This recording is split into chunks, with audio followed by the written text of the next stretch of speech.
Commander Lorek stood on the bridge of the Zarkellen scout ship, Vorex. His eyes were locked on the view ahead, where stars stretched out like silent watchers. The edge of the Empire's space was quiet, too quiet. For months now, strange signals had been coming from this part of the galaxy. Faint, broken messages, old Terran code, some thought. Most of the Empire believed Earth and its people were gone. A myth, a ghost story from a forgotten war. But something had changed. The signal had appeared again, stronger this time. It came from a dead zone, a place marked as uninhabitable. Yet the signal was real. Larek was sent to check it out. He did not believe in ghosts. He believed in facts. And the fact was, something was out here. "Commander," said his sensor officer. "A young Zarkellan named Ren.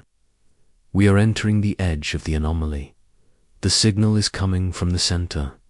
"What do you see?" Lorek asked. "Nothing. Empty space. No stars, no planets, just ... Lorek stepped forward. He stared at the black screen where there should have been stars. It felt wrong, like something was hiding. "Move us closer. Slowly. Keep the shields up." The ship began to glide into the dark zone. Lights flickered as if the ship itself was unsure. Ren looked nervous. "Sir, we have a faint energy spike. It's small, but growing. I can't tell what it is.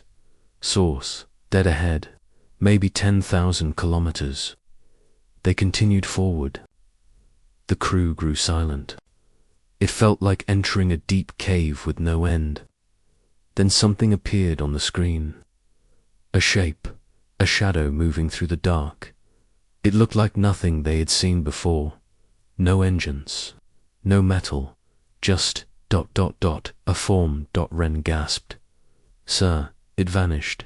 It was there, and now it's gone." Lorek felt a chill. "Pull us back now." The engines powered up, but the ship didn't move. Lights dimmed. Controls stopped responding. Sir Ren said in a shaking voice, "We lost navigation and communication." Then the view screen changed. A new image appeared. It was not a star map or a ship. It was a scene. Earth, or what looked like it. Burning skies. Machines larger than mountains, cities in ruin. Strange shapes flying above. Weapons that twisted light and space. The crew watched in silence. No one spoke. No one moved. Then it ended. The screen went black. A moment later, everything came back. Power, lights, engines. The ship was no longer in the dark zone.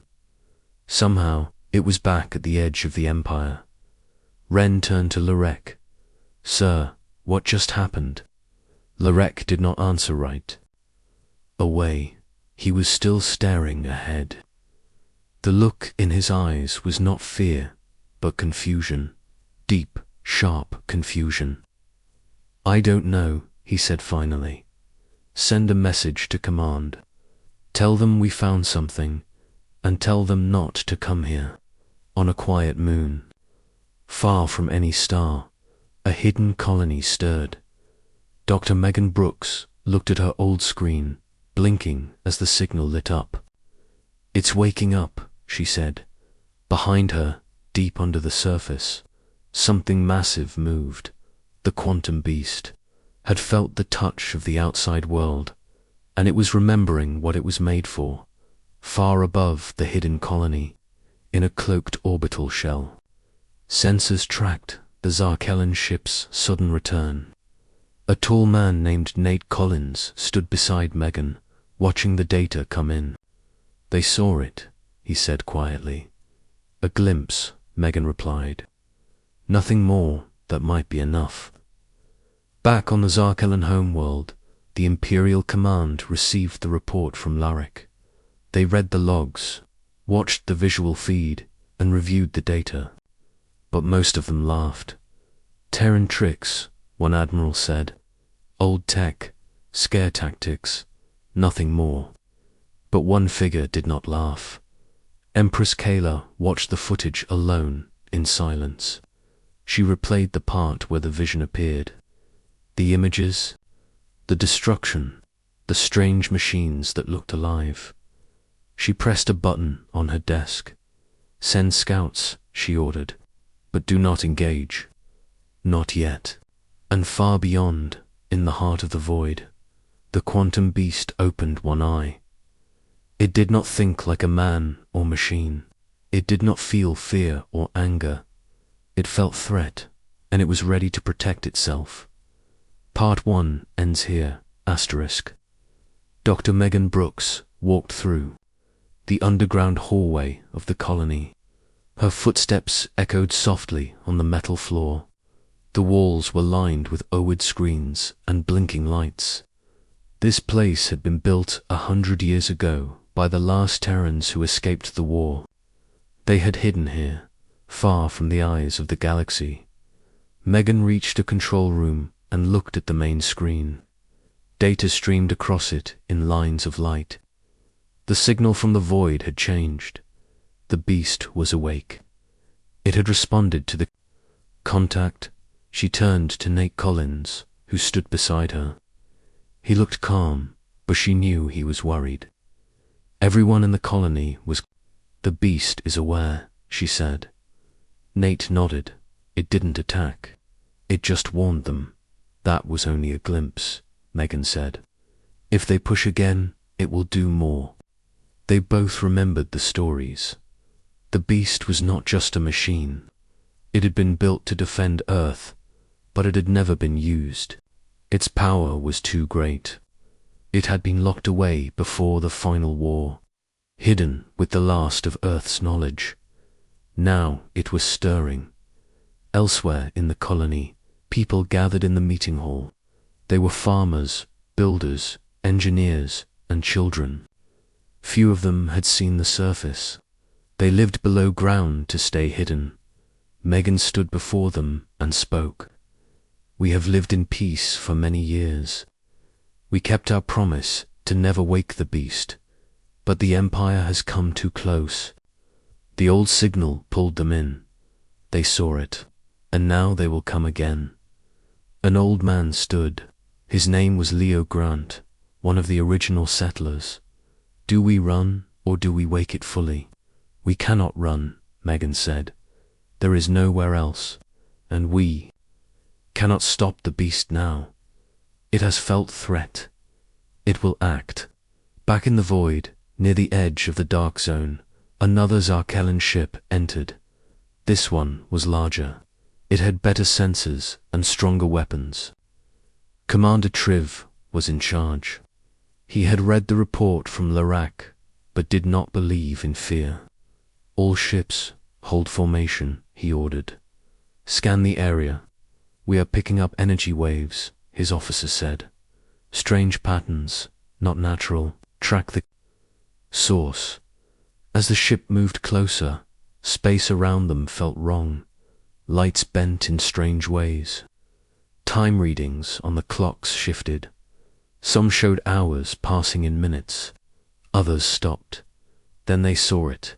It was not a ship, not a station. It was a shape that kept changing. Large, dark, not solid.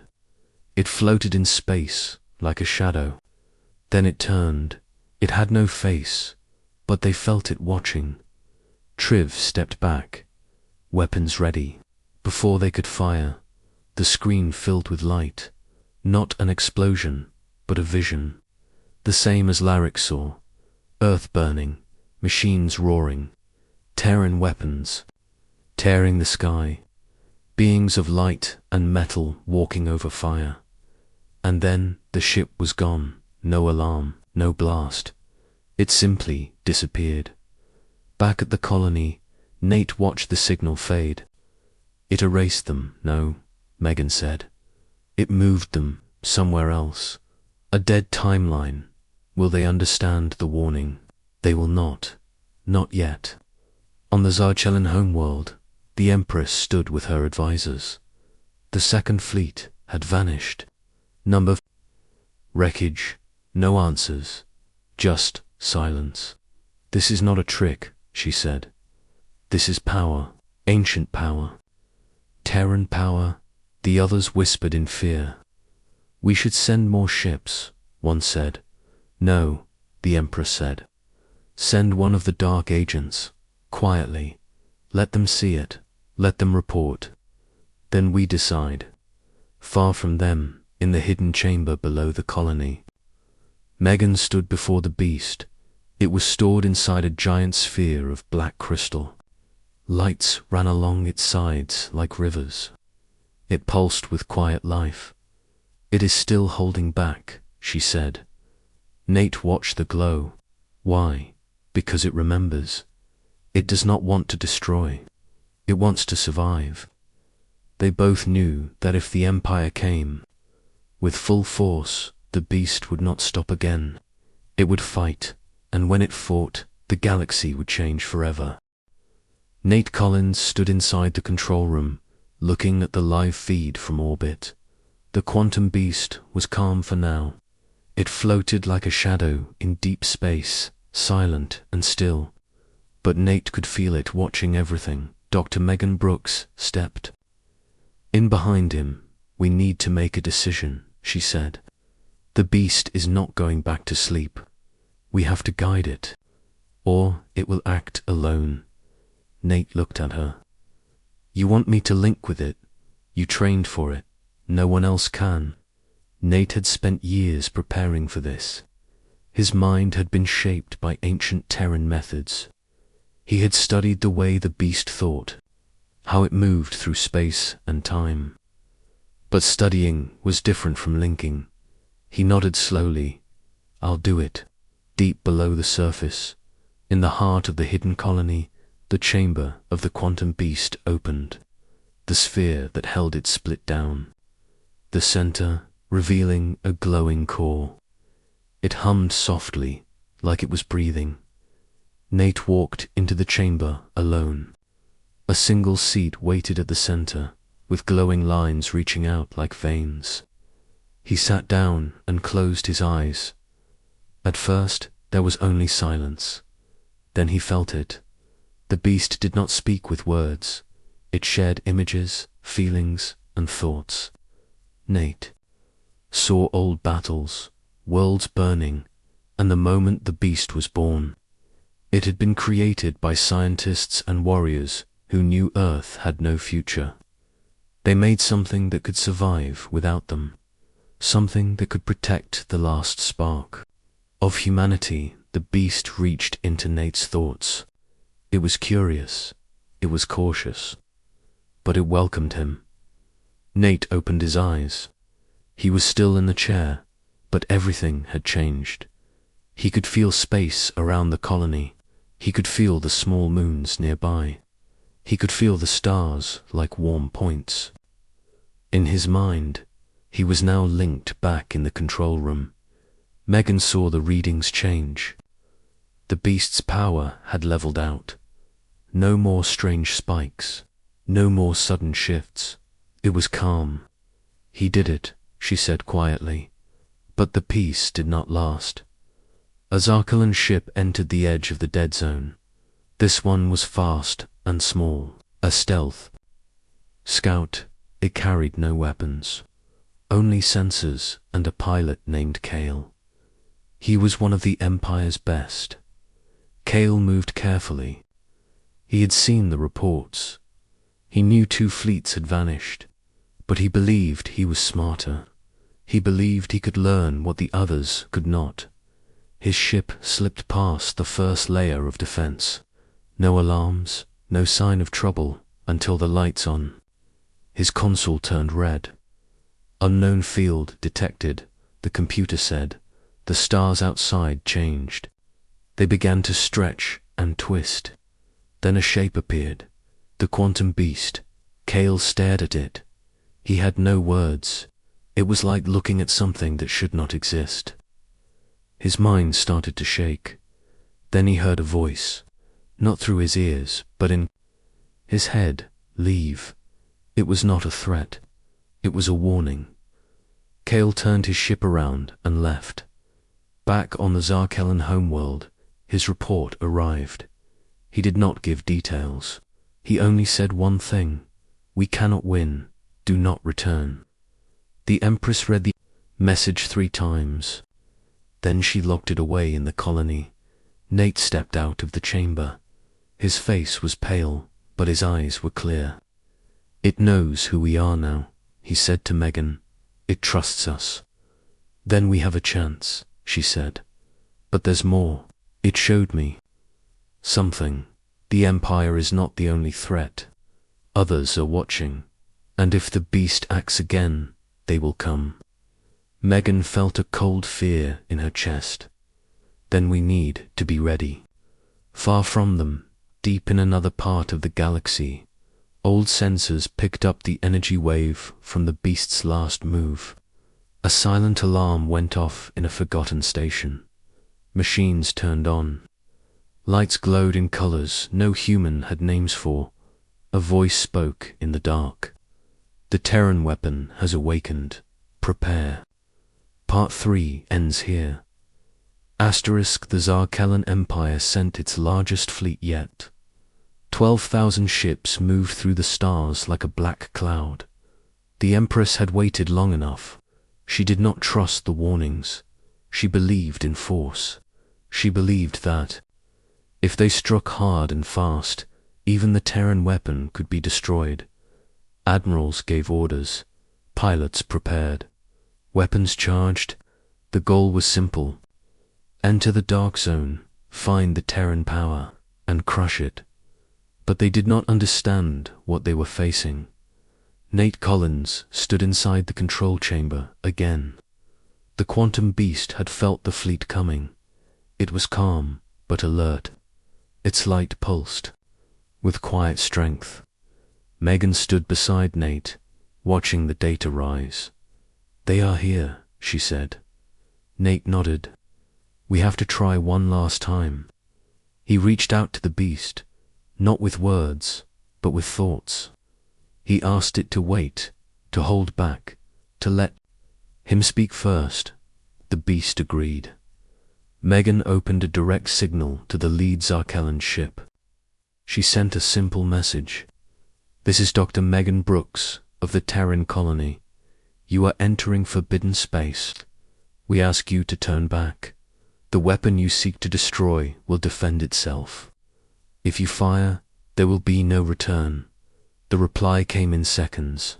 "We do not fear old Terran tricks. Prepare for your end." Megan closed the channel. She looked at Nate. They made their choice. Nate closed his eyes. The beast began to glow. Not with heat, but with something deeper. Space around it shifted. The stars near the edge of the zone bent slightly, like light. Passing through water, the first Zarkellan ships crossed the line. The beast did not fire. It did not send out missiles or beams. Instead, it folded the space around the enemy ships. Time bent. Some ships vanished. Others looped in place, caught in repeating seconds. Whole squadrons spun out of control as gravity changed direction. One ship fired. A blue beam shot across the dark. The beast responded. It showed them the past. All of them, at once. Every pilot, every commander, every crew member saw Earth as it was. They saw the last days, the final war, the sky burning, machines walking across broken cities. They saw the beast born in a lab of pain and fire, built to be the last protector. Then they saw what it could do. They saw ships erased from time, fleets turned into dust, stars going dark, and a voice, deep and clear, spoke into their minds. "Leave. This is your only warning." Panic spread across the fleet. Some ships turned and fled. Others froze. A few fired blindly, afraid. The beast moved again. It shifted light. It bent thought. It reached into the minds of those who refused to listen. And those ships, the ones that stayed, began to fall apart. Not from damage, but from confusion. Engines failed. Weapons melted. Hulls bent like paper. Back in the colony, Megan and Nate watched the screen. Half the fleet was gone. The rest was running. Nate stepped back from the chamber. It didn't destroy them. It broke their will. Megan looked at him. That was always its power. Not to kill, but to make the enemy stop trying. The Empress received the final report. Over 9,000 ships lost. No enemy fire, no clear battle, just silence and fear. Her court waited for her orders. She stood slowly. Her face was pale. We will not return to Terran space. Send the order.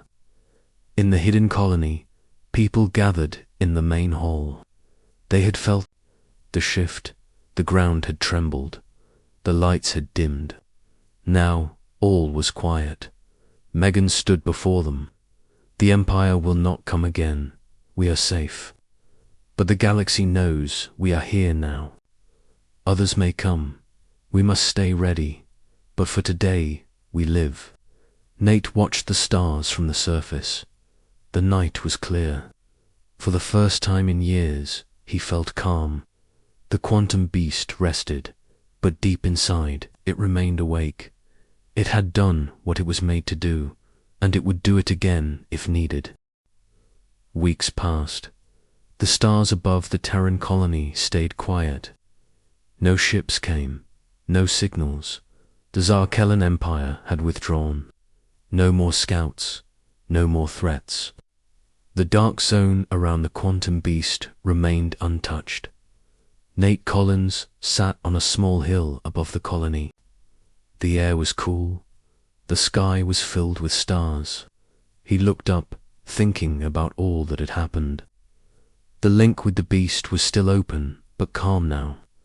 It had gone back into rest mode, though it kept one eye open, always watching Dr. Megan. Brooks joined him. She sat beside him and looked at the stars. The people are starting to feel safe again, she said. They should, Nate replied. But we both know this is only the start. The beast knows something, doesn't it? Nate nodded. Yes, it felt something during the fight. Another presence, something far away, not from the Empire, something older, watching us. Megan looked down. Then we have to prepare. Back in the colony, the engineers began working on new systems. The power grid was upgraded. Sensors were extended. Small ships were built to explore nearby space. For the first time in many years, the Terrans were not just hiding, they were growing. Nate spent more time with the beast. He did not link fully, again, but he stayed near. He studied its thoughts, its signals. Sometimes it showed him glimpses of the past. Other times, it showed him possible futures. In many of them, strangers came. Some were peaceful. Others were not. One day, a signal came from deep space. It was not from the Empire. It was older, slower, filled with strange codes. The colony decoded part of it. We saw your shadow. We know you are awake. Do not step beyond your place. The message came from an unknown source, far beyond known space. It was a warning. Megan called a meeting. Leaders from every part of the colony joined. They listened as she spoke. The beast has protected us. The Empire will not come again. But now, others have seen it. We must not use its power unless we have no other choice. We must not become the thing others fear. An old woman stood up. Her name was Claire, one of the oldest settlers. What if they come anyway? What if they fear us no matter what we do? Megan looked at her. Then we defend ourselves. But we never attack first. We show them we are not a threat. The people agreed. Quietly, they returned to their work. In the dark chamber, the beast remained silent. But it listened. It remembered everything. It had no hunger, no anger. It only had purpose. And it had chosen to trust the humans again. Nate came to it one last time. He placed his hand on the glass. "Sleep now," he said. "We'll call you if we need you." The beast pulsed once with soft light, and then it went dark. News of what happened in the dark zone spread across the galaxy. In hidden places, old powers spoke of the Terran weapon. They debated, feared, waited, but none dared to come close. The Empire erased the records. The Empress told her people it was a failed mission. Only a few knew the truth. Those few stayed. Silent back on the colony, life returned to normal. Crops grew, children played, people walked under the stars without fear. Megan walked through the colony one evening. She passed the old labs, the school, the garden dome. She stopped by the wall that showed Earth, drawn by the first settlers. A blue and green world, long gone but never forgotten. She smiled. "You would be proud," she whispered. Far beyond, in the cold of space, a lonely probe drifted. It carried the last echo of a message, a warning, a memory. One sentence burned into its core, one glimpse of humanity's quantum B-stand they gave up.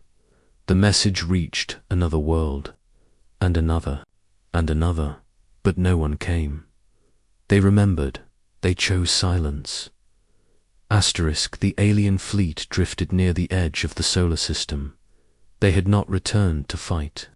They came to understand. They came to see what kind of power had broken their greatest ships, without warning, without effort. The silence of space felt heavier than ever before. Inside a hidden station on the dark side of Jupiter's moon Europa, Captain Laura Grant watched the alien ships on the screen. Her team stood behind her, tense and quiet. No one wanted to speak. No one wanted to guess what the aliens would do next. Beside her, Marcus Hill adjusted the signal receiver. He had been decoding alien language for weeks, learning more from each intercepted message. "They keep sending peaceful signals," he said. "No threats, no weapons charged. They're scared." Laura looked at him. Scared of what? He didn't answer at first. Then he said, "The thing we showed them. The quantum beast." In another room, deep inside the station, the beast rested in its containment field. It was not a machine, not a living thing, not something that could be easily explained. It was built long ago by human scientists who had vanished after its creation. It did not look like a ship, nor like a robot. It had no solid shape. It changed with every second. Light bent around it. Gravity shifted near it. Time itself moved. Differently close to it, Dr. Susan Hale stood by the control panel. She had spent years trying to understand the beast. Even now, she did not know what it truly was, but she knew one thing. When they let it out, only for a second, it had torn through space and made every alien ship break apart, not as if space itself had forgotten how to hold them together. She pressed a button and opened a link to Laura. "They're trying to talk," Susan said. "They want a meeting." Laura took a breath. "Set up the room. We'll hear what they have to say." An hour later, in a wide room inside the station, a single alien entered. Its body shimmered like liquid metal. It moved slow, like it did. Not one to cause alarm. Laura, Marcus, and Susan sat across from it. The alien used a voice machine to speak their language. We saw the creature, it said. It is not a weapon. It is beyond. You made it. No, Laura said. Humans made it long ago. We just found it. The alien tilted its head. You use it to protect. We use it so no one ever tries to harm Earth again. There was a pause. The alien lowered its head. We attacked without knowing. We thought humans were weak. We were wrong, Susan. Leaned forward. Why are you here? The alien's voice turned softer. To warn others. To tell the galaxy not to touch your kind. No more war. No more ships. We saw what your creation did to us. One glimpse was enough. Outside the station, the alien fleet turned slowly. One by one, their ships faded into jump space, leaving the solar system without a fight. Not a single shot was fired. They simply left. Back in the station, Marcus smiled faintly. That's it, then, they're gone. Laura stood and walked toward the viewing screen. Earth hung in the distance, quiet and blue. We didn't want this war, she said. But now they know. We are not to be hunted. Behind her, Susan looked back at the chamber holding the beast. What if it's not just a weapon, she said. What if it's a message?